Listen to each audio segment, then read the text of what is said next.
భారతీయ జనతా పార్టీకి షాక్ అని ఒకటి ఎందుకు పెట్టాల్సి వచ్చిందంటే, బీజేపీకి సంబంధించినటువంటి ఆళ్లగడ్డ ఇన్ఛార్జ్ కిషోర్ వచ్చి ఇప్పుడు వైసీపీలో చేరడం. నేను నిన్నే ప్రస్తావించా, వెళ్ళిపోతున్నారు అన్నటువంటి బీజేపీకి సంబంధించి ఏంటి పరిస్థితి అన్నటువంటి.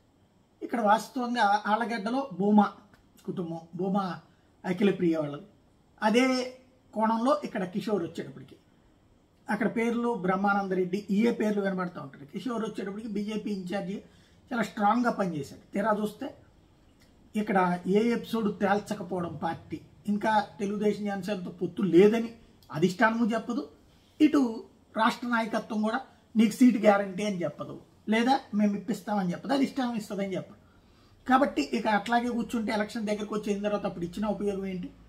అందుకని వైసీపీకి వెళ్ళారు. ఇప్పుడు ఆళ్లగడ్డ అభ్యర్థి ఆయన అవుతారు అనుకుంటే, ఎందుకంటే స్వయంగా జగన్ తనకి శాలువా గప్పి తీసుకున్నారంటే మేబీ అతనే అవ్వచ్చు. ఓవరాల్గా చూసుకుంటే సీన్ మారుతోంది అక్కడ.